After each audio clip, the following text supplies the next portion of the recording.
Welcome to Understand the Math. In this video, I'm going to show you exactly how to easily find all solutions to this trigonometric equation, and then we'll find solutions in the interval from 0 to 2 pi.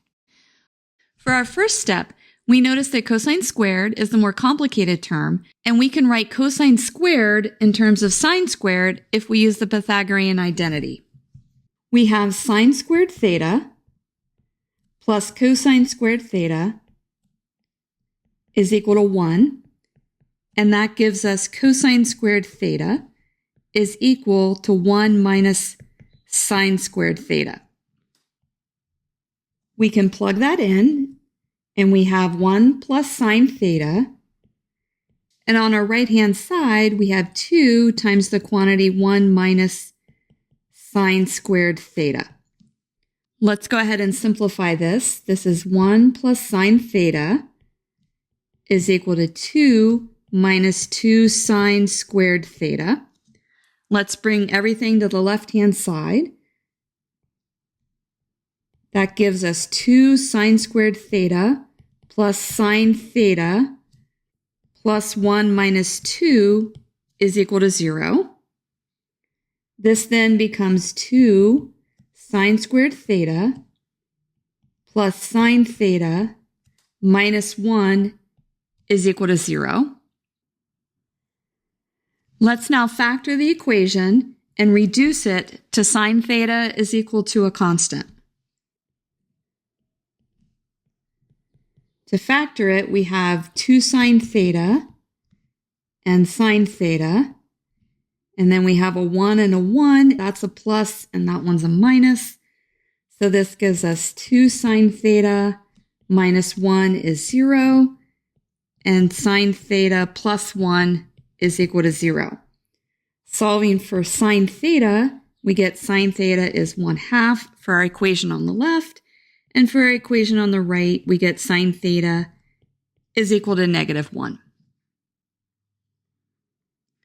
Let's now determine the quadrants for theta.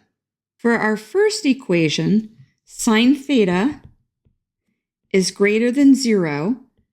So theta is going to be located in quadrant 1 and in quadrant 2. In our second equation, sine theta is negative, but it's equal to -1. So theta is going to be located at a coordinate point.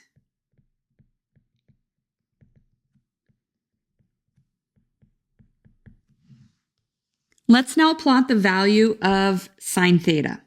In our first equation, sine theta is 1/2. We remember that sine is related to y, so we're going to plot when y is 1/2. So that's going to happen here and here. So we'll have one angle here, and we'll have our other angle here. In our first quadrant, theta is going to be arc sine of 1/2. And we know that's equal to pi over 6. Plotting it really helps you remember if it's pi over 6 or pi over 3. Those are really easy to get confused. In our second quadrant, theta is going to be pi minus theta sub r. So this is pi minus our angle in the first quadrant, which is pi over 6. And this is 5 pi over 6. For our second equation, sine theta is equal to -1. Sine is y, so let's plot when y is equal to -1. So we can see that theta is going to be equal to 3 pi over 2. Let's now find all solutions for theta. From our first equation, we found that theta was equal to pi over 3. And for all solutions, we add on 2n pi. And then we also had 5 pi over 3 plus 2n pi. Between 0 up to 2 pi, theta is equal to pi over 3 and 5 pi over 3. For our second equation, sine theta was equal to -1. We found that theta was 3 pi over 2, so we'll write that down. And we add on 2n pi. Between 0 and 2 pi, theta is equal to 3 pi over 2. And remind ourselves that n is an integer.